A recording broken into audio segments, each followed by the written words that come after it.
હું તો ખાલી એટલું જ કહીશ, સત્ય ઈ સનાતન છે, સનાતન ઈ સત્ય છે, તો દિલથી કહે હર હર મહાદેવ. બાકી સાહેબ વાત કરશે. જય હિન્દ. આગામી દિવસોમાં યુનિવર્સિટી બાપુમાં સહિત પગલાં લેવાથી તમે જે જાહેરાત કરી એ તો સમય બતાવશે. સુરેશભાઈ શું કહેતો સમુદ્ર અત્યારે આજે મારા ક્લાયન્ટને અમને અહીંયા પૂછપરછ માટે હાજર થવા માટે પોલીસ દ્વારા લીગલ નોટિસ હતી. પોલીસને એમની તપાસમાં સંપૂર્ણ સહકાર આપવા માટે અમે પ્રતિબદ્ધ છીએ. અમે પોતે મારા ક્લાયન્ટ ખુદ ઈચ્છે છે કે આ કામની ઊંડાણપૂર્વક તપાસ થાય અને સત્ય બહાર આવે.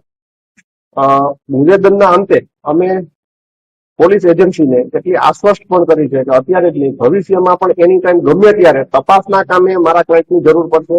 મારા ક્લાયન્ટ સત્ય સાથે તપાસના કામે આપને સહયોગ આપશે.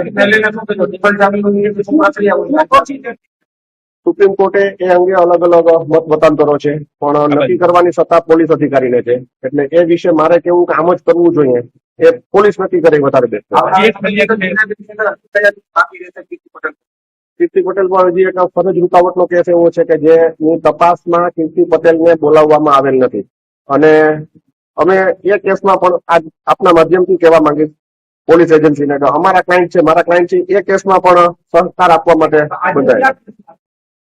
આજે જે સંતોએ જે ફરિયાદ કરેલી છે, જે ધાર્મિક ભાવનાઓ આહત થઈ છે, એ બાબતે આજ બોલાવેલા હતા. અને આપને મીડિયાના માધ્યમથી હું જણાવવા માંગીશ, પૂરો કેસ છે એ મૃગી કુંડમાં સ્નાન કરવા સંબંધે જ વિવાદ ઉભો થયો છે. એક વૈચારિક મતભેદો ઉભા થયા છે અને એ વૈચારિક મતભેદોના કારણસર કન્સિસ્ટન્ટલી બીજી બે ફરિયાદો થઈ છે.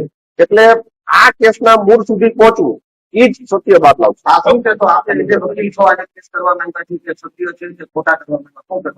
મારા ક્લાયન્ટ નિર્દોષ છે અને મારા ક્લાયન્ટ નિર્દોષ છે એ સંબંધે અમે અમારો પક્ષ છે એ નામદાર કોર્ટ સમક્ષ, નામદાર પોલીસ સમક્ષ સારી રીતે મૂકશું.